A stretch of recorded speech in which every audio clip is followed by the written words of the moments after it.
On December 26, 1900, a supply ship called the Hesperus arrived at a remote island off the coast of Scotland. What the crew found, or rather what they didn't find, became one of the most terrifying unsolved mysteries in maritime history. 3 experienced lighthouse keepers had simply vanished. No bodies, no distress signal, no explanation.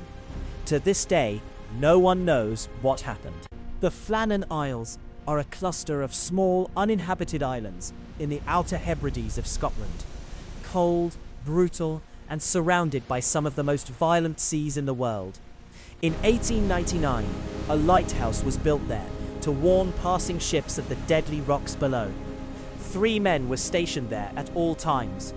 The 3 keepers on duty in December 1900 were James Duckett, the head keeper, a veteran with over 20 years of experience, Thomas Marshall, his assistant, and Donald MacArthur, an occasional keeper filling in for a 4th man on leave. When the relief ship arrived on December 26th, nobody came out to meet them. That was strange.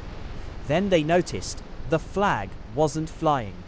The crane used to lift supplies was still hanging over the edge of the landing. No one answered their horn.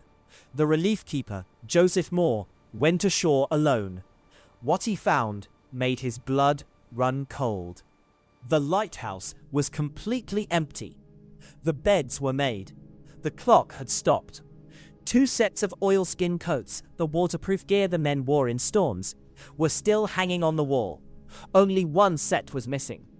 The dining table still had a half-eaten meal sitting on it. The last entry in the logbook was December 15th, 11 days earlier. Here is where it gets truly disturbing. The logbook entries in those final days were strange. On December 12th, Marshall wrote that severe winds were hitting the island, and that Ducat, the experienced headkeeper, was very quiet, and that MacArthur had been crying. On December 13th, the storm still raging. On December 15th, the final entries simply read, "Storm ended. Sea calm. God is over all." And then, nothing more was ever written. Investigators were baffled. No explanation fit all the facts. Several theories have been proposed over the years. Theory 1. The rogue wave. The western landing of the island showed signs of severe damage. Railings bent, iron twisted, a large rock displaced. Some believe a massive rogue wave swept all 3 men into the sea. But 2 men were missing their coats. Why would they go outside in a deadly storm without gear?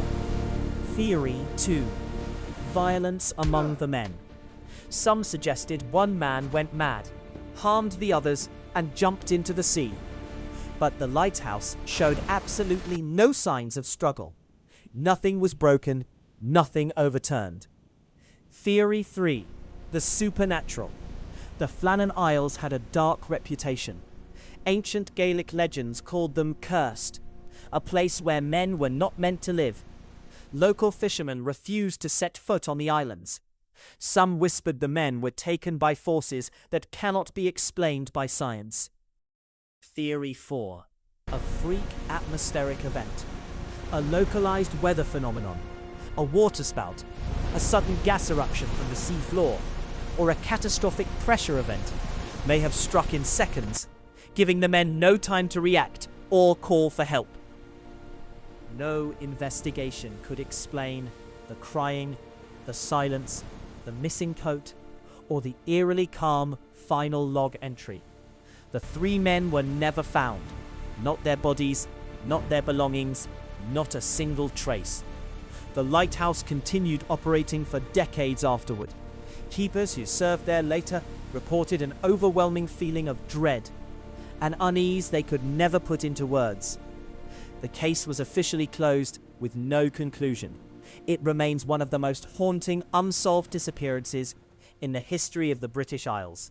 3 men, a remote lighthouse, 11 days of strange behaviour, and then nothing. The Flannan Isles gave no answers in 1900. No one knows if those men were swept away by a wave driven to madness, or taken by something that has no name. What we do know is this: the sea keeps its secrets. If you want more real mysteries that history forgot, subscribe to Knowledge TV 1, where the truth is always stranger than fiction.